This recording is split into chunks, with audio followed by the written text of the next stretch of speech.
नमस्कार.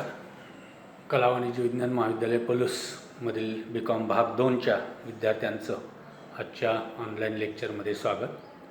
आपण पैशाचा अर्थ उत्क्रांती या संदर्भात चर्चा केलेली आहे. त्यामध्ये पैसा नेमका अर्थ काय आहे, त्याच्या व्याख्या काय आहेत, त्यानंतर पैशाची उत्क्रांती कशी झाली, याच्यामध्ये अगदी आदिमानवापासून ते आधुनिक काळापर्यंत पैशाची उत्क्रांती कशी झाली या संदर्भात आपण विचार केलेला आहे. त्यानंतर आपण सध्या पैशाची कार्ये कुठली आहेत या संदर्भात चर्चा करत होतो आणि त्यामध्ये पैशाची प्राथमिक कार्ये आहेत या संदर्भात आपण चर्चा केलेली आहे. विशेषतः त्यामध्ये पैशाची प्राथमिक कार्ये ही दोन आपण बघितलेली होती. एक म्हणजे विनिमयाचं माध्यम म्हणून काम करणं आणि मूल्यमापनाचं परिमाण म्हणून. तर या दोन प्राथमिक कार्याबरोबरच पैसा इतरही अनेक कार्ये त्याच्यामध्ये करत असतो. त्याच्यामध्ये आपण पैशाच्या कार्याचं वर्गीकरण 3 ते 4 गटामध्ये केलेलं आहे. प्राथमिक कार्ये, दुय्यम कार्ये, अनुषंगिक कार्ये आणि इतर कार्ये.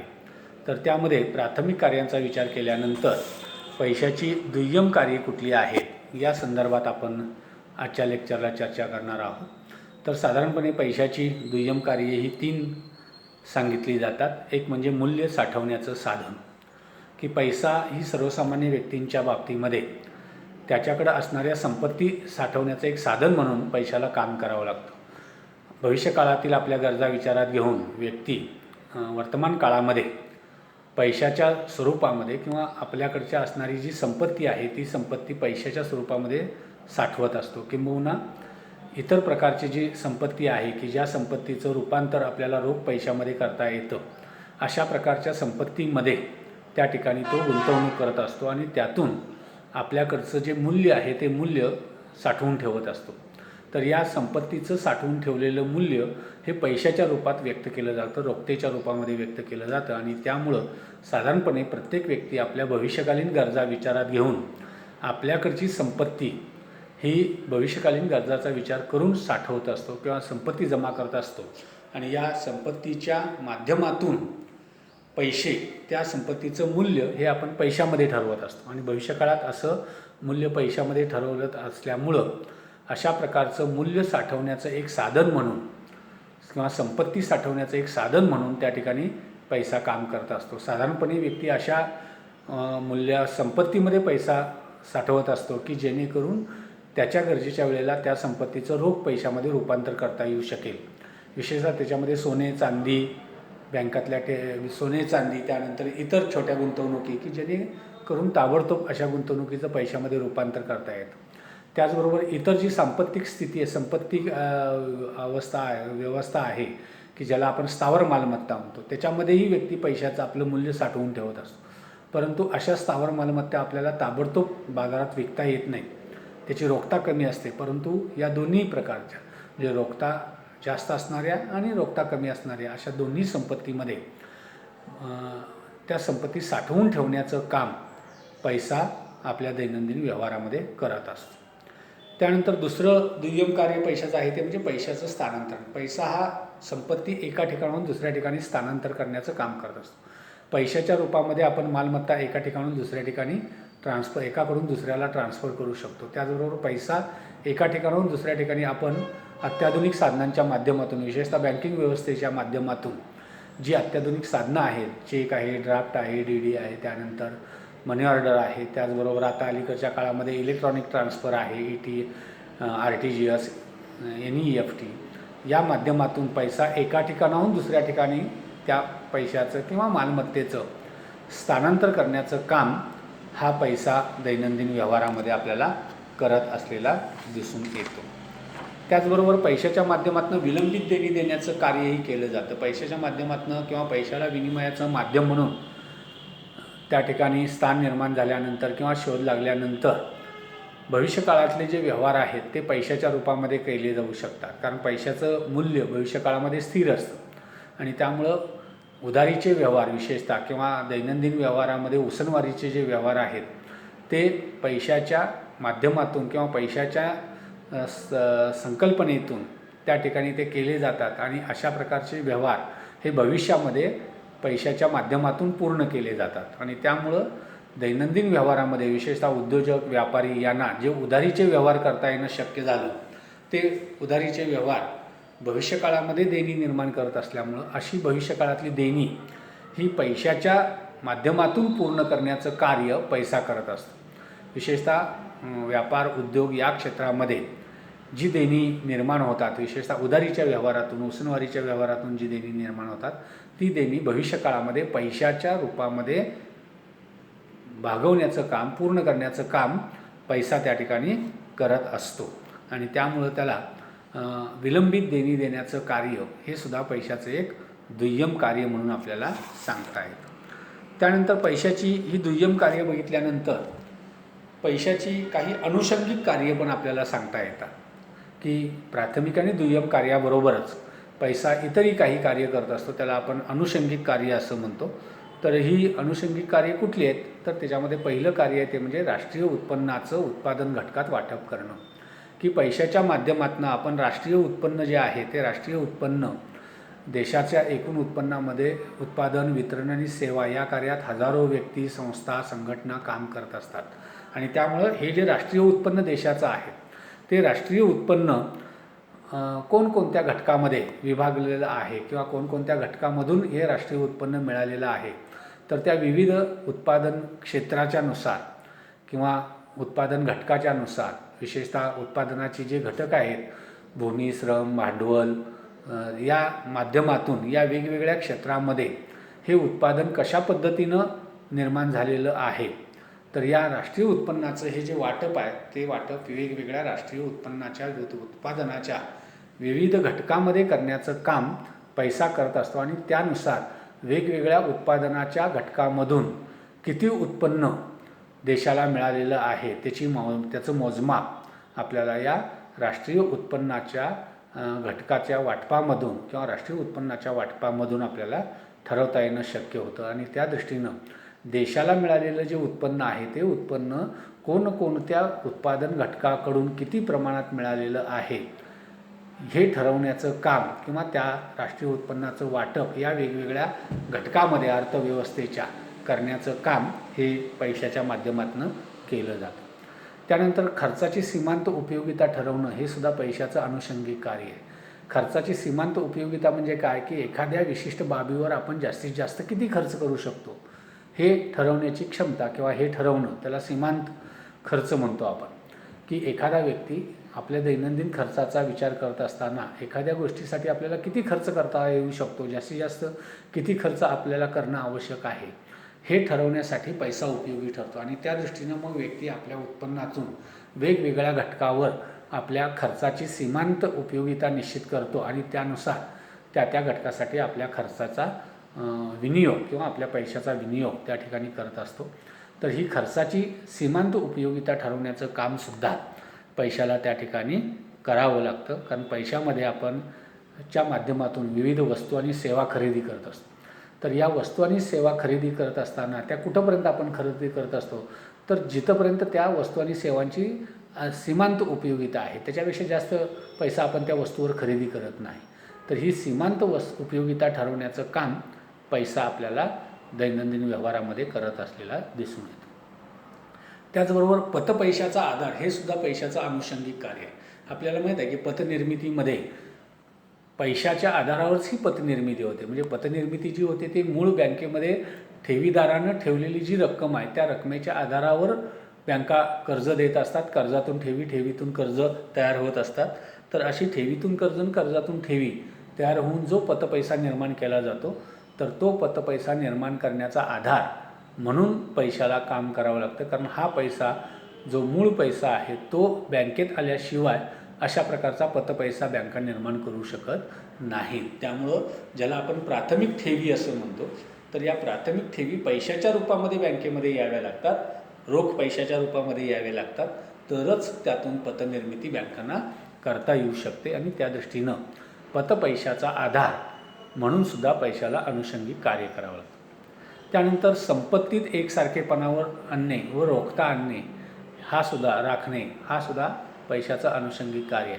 की आपण आपल्या दैनंदिन व्यवहारामध्ये ज्यांना संपत्ती असं म्हणतो, ज्या विविध वस्तू आहेत किंवा मालमत्ता आहेत, तर अशा या वस्तू आणि मालमत्ता प्रथमदर्शनी आपण जर बघितलं तर त्या विविध स्वरूपाच्या आहेत, विविध आकाराच्या आहेत, विविध उपयोगितेच्या आहेत, परंतु अशा या पैशाच्या माध्यमातून या वस्तू आणि ज्या मालमत्ता आहेत त्यांचा पैशाच्या माध्यमातून त्यांच्यामध्ये एकसारखेपणा आणला जातो आणि त्या वस्तू आणि मालमत्तेचं मूल्य हे पैशामध्ये मोजता येत असल्यामुळं आवश्यकते वेळेला त्या मालमत्तेचं रोखता रूपांतर करणं, रोख पैशामध्ये रूपांतर करणं हे सुद्धा काम पैशाला अनुषंगिक कार्य म्हणून आपल्याला करावं लागत असलेलं दिसून येतं.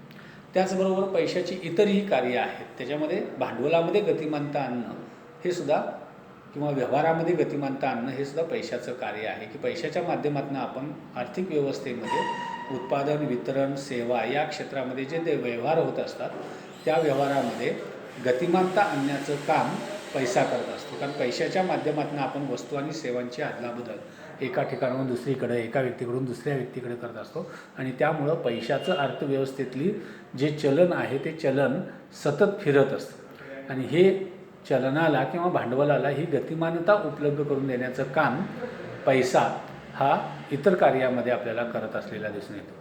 आणि त्यानंतर शेवटचं पैशाचं कार्य इतर कार्यामध्ये आहे ते म्हणजे निर्णयात सुलभता, की कुठलाही एखादा आर्थिक निर्णय घेत असताना आपण अशा निर्णयाच्यामध्ये पैशाच्या माध्यमातून आपण व्यवहार करत असल्यामुळं आपल्याला असे निर्णय घेण्यामध्ये अत्यंत सुलभता निर्माण होते किंवा अशा व्यवहाराची पूर्तता करण्यामध्ये सुद्धा सुलभता येत असल्यामुळं कुठलाही आर्थिक व्यवहार करत असताना असा व्यवहार करावा किंवा न करावा याच्या संदर्भातले जे निर्णय आहेत ते निर्णय पैशाच्या माध्यमातून होत असल्यामुळं त्या ठिकाणी असे निर्णय घेणे सुलभ ठरतं. कारण असे व्यवहार करण्यासाठी त्या व्यवहाराची पूर्तता ही पैशाच्या माध्यमातून केली जाते आणि त्यामुळं आपल्याकडं तो पैसा उपलब्ध आहे किंवा नाही किंवा असा पैसा उपलब्ध होऊ शकतो किंवा नाही या संदर्भातला निर्णय पैशाच्या रूपामध्ये घेता येत असल्यामुळं त्या ठिकाणी निर्णयात सुलभता होते हे सुद्धा किंवा पैशाच्या माध्यमातून आपल्याला निर्णय घेण्याच्या क्षमतेमध्ये सुलभता येते हे सुद्धा पैशाचं इतर कार्य म्हणून आपल्याला सांगता येतं. एकंदर ही पैशाची वेगवेगळी कार्य लक्षात घेतल्यानंतर पैशाचं महत्त्व काय आहे या संदर्भात आपल्याला चर्चा करता येऊ शकेल आणि त्या दृष्टीनं पैशाचं महत्त्व आपण बघतो की दैनंदिन व्यवहारामध्ये कुठलाही व्यवहार हा पैशाशिवाय होऊ शकत नाही. पैशाला विनिमयाचं माध्यम म्हणून स्थान दिल्यामुळं पैशाच्या माध्यमातून आपण हे दैनंदिन व्यवहार करत असतो आणि आपले दैनंदिन आर्थिक व्यवहार हे पूर्ण करण्याचं काम पैशाच्या माध्यमातून होत असतं आणि त्या दृष्टीनं दैनंदिन व्यवहारामध्ये किंवा देशाच्या आर्थिक व्यवहारामध्ये पैशाचं महत्त्व हे आपल्याला वेगवेगळ्या माध्यमातून स्पष्ट करता येऊ शकेल.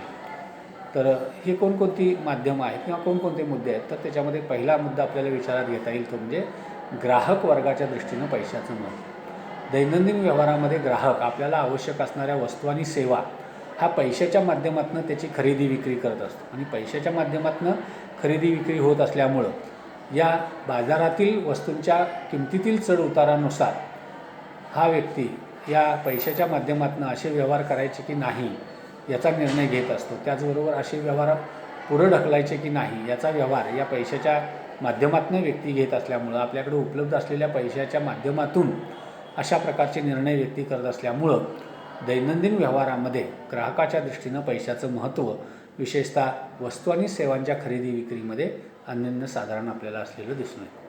त्यानंतर वैशिष्ट्यीकरण आणि श्रम विभागणी हे सुद्धा पैशाचं महत्त्व आहे की पैशाच्या माध्यमातून व्यक्ती आपल्या कामाचं वैशिष्ट्यीकरण करू शकतो किंवा पैशाच्या माध्यमातून आपल्या वेगवेगळ्या व्यक्तींच्या कामाचं वैशिष्ट्यीकरण करता येतं. कारण त्या व्यक्तीनं केलेल्या कामाचा मोबदला हा पैशाच्या माध्यमातून दिला जातो आणि तो मोबदला कामाच्या विशेषीकरणावर अवलंबून असतो. सर्वांना एकाच प्रकारचं वेतन हे व्यवसायामध्ये किंवा व्यवहारामध्ये दिलं जात नाही. तर प्रत्येकाच्या कामाचं वैशिष्ट्यीकरण विचारात घेऊन त्याच्यातली कामाची त्याची उपयुक्तता विचारात घेऊन त्या ठिकाणी त्याला त्या कामाचा मोबदला दिला जातो आणि असं वैशिष्ट्यीकरण हे पैशाच्या माध्यमातून करता येत असल्यामुळं कमी महत्त्वाच्या कामाला कमी मोबदला, जास्त महत्त्वाच्या कामाला जास्त मोबदला अशा प्रकारे कामाचं वैशिष्ट्यीकरण त्या ठिकाणी करता येतं आणि त्याचबरोबर श्रम विभागणीसुद्धा आपल्याला पैशाच्या माध्यमातून करता येते. कारण श्रमाला जो मोबदला दिला जातो तो श्रमाचा मोबदला हा पैशाच्या माध्यमातून दिला जात असल्यामुळं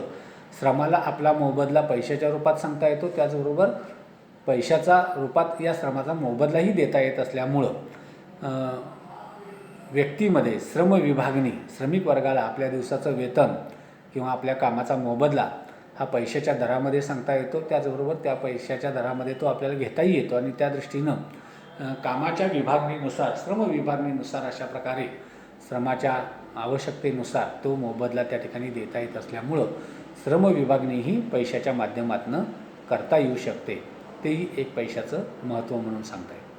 त्यानंतर व्यापारात सुलभता हे सुद्धा पैशाचं महत्त्व आहे की पैशाच्या माध्यमातून दैनंदिन व्यवहार जे केले जातात ते अत्यंत सुलभपणे करता येऊ शकतात. भविष्यकालीन व्यवहारामध्ये विशेषतः त्याच्यामध्ये व्यापारामध्ये खरेदी वस्तूंचं देणं घेणं, त्यानंतर वस्तूच्या संदर्भातले आर्थिक व्यवहार हे पैशाच्या स्वरूपामध्ये मोजता येतात, पैशाच्या स्वरूपामध्ये ते सांगता येतात आणि त्यामुळं या पैशाच्या स्वरूपामध्ये असे व्यवहार करता येत असल्यामुळं वस्तूच्या रूपामधली पूर्वी देवाणघेवाण जी अत्यंत क्लिष्ट असायची ती देवाणघेवाण पैशाच्या माध्यमातून अत्यंत सोपी आणि सुलभ झालेली आहे आणि त्यामुळं राष्ट्रीय असेल, आंतरराष्ट्रीय पातळीवर किंवा स्थानिक पातळीवर हे जे व्यापार व्यवहार आहेत त्या व्यापार व्यवहारामध्ये अत्यंत सुलभता निर्माण होते.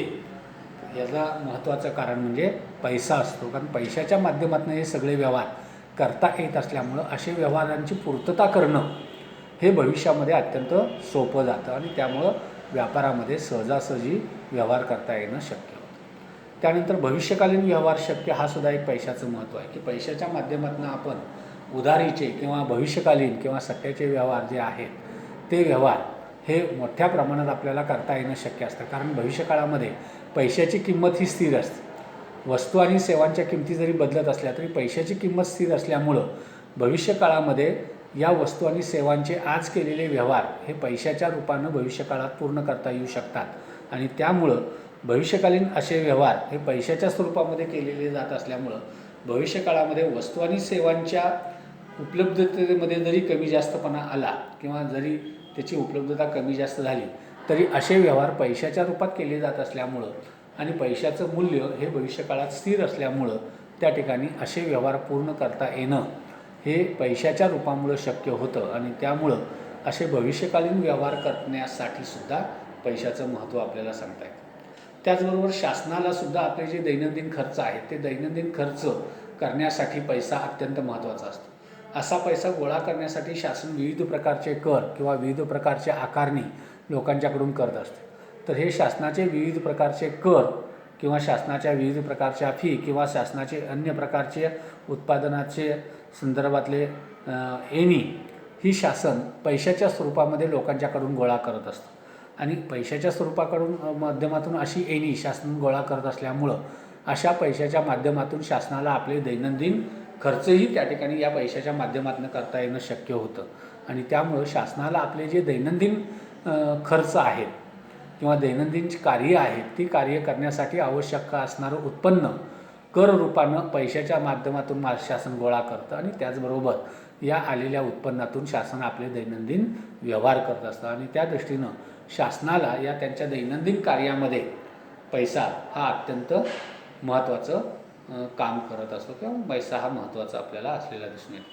त्यानंतर लोकांच्या राहणीमानामध्ये वाढ होते हे सुद्धा पैशाचं महत्त्व आहे की पैशाच्या माध्यमातून देण्याघेण्याचे व्यवहार केले जात असल्यामुळं किंवा पैशाच्या माध्यमातून लोकांना आपल्या श्रमाचा मोबदला पगाराच्या रूपानं असेल, मजुरीच्या रूपानं मिळत असल्यामुळं त्या ठिकाणी अशा व्यक्तींना पैशामुळं आपल्या जीवनामध्ये आवश्यक असणारी जी कार्य आहेत, ज्या जीवनाच्या आवश्यक गोष्टी आहेत त्या गोष्टी खरेदी करता येणं शक्य होतं आणि पर्यायानं त्यांचं जे दैनंदिन राहणीमान आहे तर त्या राहणीमानामध्ये त्या ठिकाणी वाढ होत असते. तर ही राहणीमानातली वाढ होण्यासाठी दैनंदिन व्यवहारामध्ये लोकांच्याकडे पैसा असणं आवश्यक असतो आणि त्या पैशाच्या माध्यमातून आवश्यक असणाऱ्या दैनिक गरजा पूर्ण करण्याचं काम व्यक्ती करत असतात आणि त्यातून त्यांच्या राहणीमानामध्ये आपल्याला वाढ होत असल्याचे दिसून येते.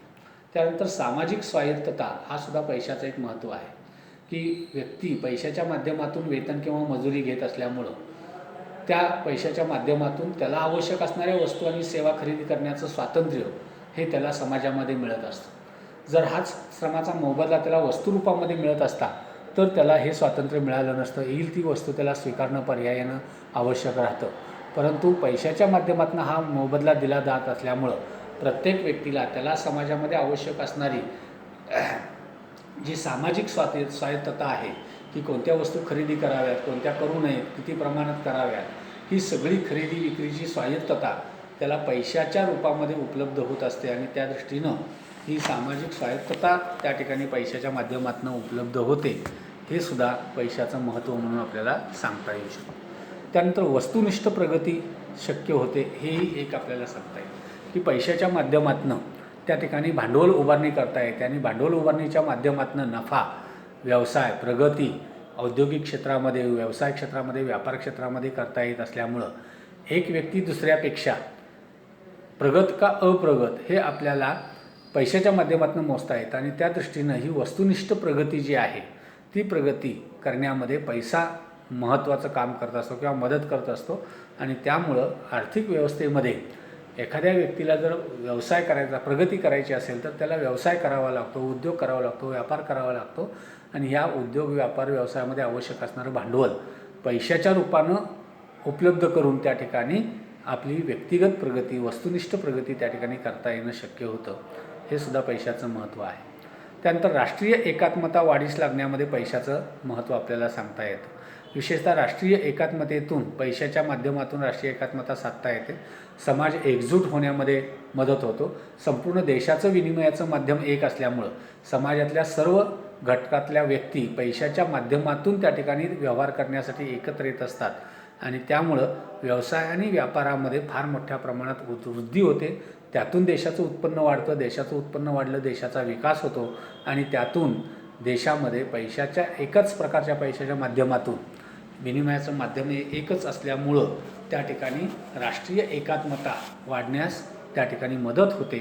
हा सुद्धा एक पैशाचं महत्त्व म्हणून सांगता येतं. त्याचबरोबर समाजामध्ये जे सामाजिक कल्याण आहे, समाजातले जे वेगवेगळे स्तर आहेत, उच्च उत्पन्न गट, मध्यम उत्पन्न गट, कनिष्ठ उत्पन्न गट, गरीब, अतिगरीब, तर अशा वेगवेगळ्या घटकामध्ये जे सामाजिक कल्याणाची कार्य शासनाच्या माध्यमातून केली जातात, तर या सामाजिक कल्याणाचा योजनांचा नेमका काय परिणाम या समाज घटकावर झालेला आहे तो परिणाम आपल्याला पैशांमध्ये मोजता येतो आणि त्या दृष्टीनं शासन वेगवेगळ्या समाजातल्या घटकावर जो खर्च करतो त्या खर्चाचा परिणाम समाजाच्या आर्थिक विकासामध्ये कशा पद्धतीनं झालेला आहे त्याची मोजदाद पैशाच्या माध्यमातून करता येत असल्यामुळं हे जे सामाजिक कल्याणाचं कार्य सरकारचं असतं त्या सामाजिक कल्याणाच्या कार्याची मोजदाद त्या ठिकाणी पैशामध्ये करता येते आणि त्यामुळं त्या सामाजिक कल्याणामध्ये वाढ झाली का घट झाली हे आपल्याला पैशाच्या माध्यमातून मोजता येणं शक्य होतं. त्यानंतर अंदाजपत्रक आणि हिशेबलेखन शक्य हे सुद्धा पैशाचं एक महत्त्व आहे की पैशाच्या माध्यमातून दैनंदिन व्यवहारामध्ये व्यवहार होत असल्यामुळं अशा व्यवहारांची नोंद ही पैशाच्या माध्यमातून ठेवता येणं शक्य होतं आणि त्यामुळं शासनाला असेल किंवा वेगवेगळ्या क्षेत्राला असेल आपल्याला भविष्यकाळामध्ये काय करायचं आहे, कशा पद्धतीने व्यवहार करायचे आहेत, कशा मार्गाने व्यवहार करायचे आहेत याच्या संदर्भातलं जे अंदाजपत्रक आहे ते अंदाजपत्रक विविध कार्याच्या माध्यमातून पैशाच्या स्वरूपामध्ये व्यक्त करता येतं आणि त्यामुळं असं भविष्यकालीन व्यवहार किंवा भविष्यकालीन योजना आपल्याला पैशाच्या रूपामध्ये व्यक्त करता येत असल्यामुळं त्या माध्यमातून आपल्याला भविष्यकालीन अंदाजपत्रक तयार करता येतं आणि त्याच अंदाजपत्रकाच्या आधारावर प्रत्यक्ष दैनंदिन जे व्यवहार केले जातात ते व्यवहारसुद्धा पैशाच्या माध्यमातून मोजता येत असल्यामुळं त्या व्यवहारांचं हिशेबांचं लेखन किंवा आपले जे जमा खर्च आहे त्या जमा खर्चाचं लेखनसुद्धा पैशाच्या माध्यमातून व्यवहार होत असल्यामुळं शक्य होतं. जर हे व्यवहार पैशाच्या माध्यमातून होत नसते, वस्तूच्या माध्यमातून होत असते तर ते तुम्हाला त्याचा हिशेब ठेवता येणं शक्य झालं नसतं आणि त्या दृष्टीनं अंदाजपत्रक तयार करणं आणि जमा खर्चाचा हिशेब लेखन करणं हे पैशामुळं शक्य झालेलं आहे आणि त्या दृष्टीनं सुद्धा पैशाचं महत्त्व आपल्याला सांगतं.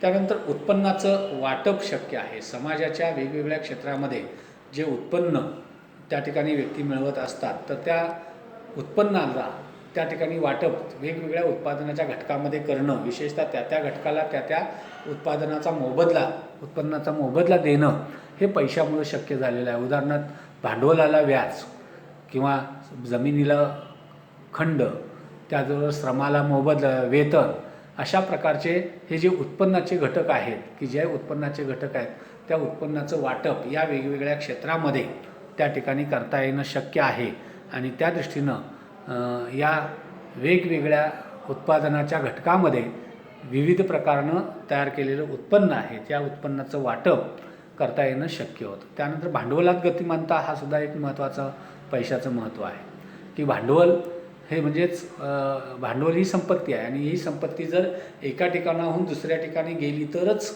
उत्पादनाचं कार्य होऊ शकतं. पैसा एका ठिकाणी राहून चालत नाही.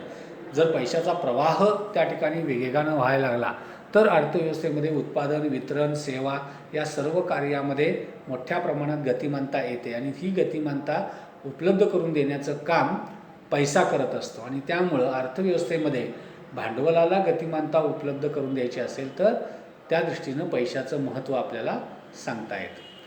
त्यानंतर वस्तू विनिमयामधील दोषांचं निवारण. पूर्वीच्या काळी आपल्याकडं आर्थिक व्यवहार पूर्ण करण्यासाठी जे वस्तू विनिमय पद्धत होती त्या वस्तू विनिमय पद्धतीमध्ये जे अनेक प्रकारचे दोष होते. वस्तूची उपलब्धता, वस्तूचा टिकाऊपणा, वस्तूची झीज, वस्तूचा नाशवंतपणा आणि त्याच्यामुळं भविष्यकाळातील उत्पन्न साठवण्यासाठी या व्यक्तींना या वस्तू विनिमयामध्ये फार मोठ्या मर्यादा यायच्या. विशेषतः पानं, फुलं यासारख्या नाशवंत वस्तूमध्ये भविष्यकालीन संपत्ती साठवता येणं शक्य व्हायचं नाही आणि त्यामुळं वस्तू विनिमयामधले जे दोष आहेत ते दोष दूर करण्यामध्ये सुद्धा पैशाचं महत्त्व आपल्याला सांगता येतं आणि त्याचबरोबर पैशाचं शेवटचं महत्त्व आहे ते म्हणजे उत्पादकांना लाभ. की वेगवेगळ्या वस्तू आणि सेवांचं उत्पादन अर्थव्यवस्थेमध्ये ज्यावेळेला उत्पादन करत असतो त्यावेळेला या उत्पादकाला उत्पादन कार्य करण्यासाठी वेगवेगळ्या प्रकारचे जे व्यवहार त्या ठिकाणी करावे लागतात त्या व्यवहारामध्ये विशेषतः खरेदी, विक्री, वस्तूची जाहिरात, वस्तूचा संग्रह, वस्तूची वाहतूक या ही कार्ये उत्पादकांना पैशाच्या माध्यमातून पार पाडता येतात. जर पैसा नसता तर ही कार्य पार पाडण्यासाठी अनेक प्रकारच्या अडचणी उत्पादकांना आल्या असतात आणि त्यामुळं ही सर्व कार्य पैशाच्या रूपामध्ये त्याला करता येत असल्यामुळं या सर्व कार्यांच्या मध्ये पैसा उत्पादकांना विविध प्रकारे लाभ मिळवून देत असतो, मदत करत असतो आणि त्या दृष्टीनं उत्पादकांना मदत हे सुद्धा पैशाचं महत्त्व म्हणून अर्थव्यवस्थेमध्ये सांगता येतं. तर या पद्धतीनं पैशाची नेमकी कार्य काय आहेत आणि पैशाचं महत्त्व काय आहे या संदर्भात आपण चर्चा केलेली आहे. यानंतरच्या याच्यामध्ये पुढचा जो भाग आहे त्याला आपण पैशाचा पुरवठा या संदर्भात आपण चर्चा करणार आहोत आणि त्यामध्ये अर्थव्यवस्थेमध्ये पैशाच्या पुरवठ्याचं महत्त्व काय आहे आणि पैशाच्या पुरवठ्याचे घटक कोणकोणते आहेत आणि हे पैशाचा पुरवठा अर्थव्यवस्थेमध्ये कशा पद्धतीनं होतो या संदर्भात आपण नेक्स्ट पिरियडला चर्चा करूया. या ठिकाणी आपण थांबूया. धन्यवाद. सर्वांनी घरी राहा, सुरक्षित राहा.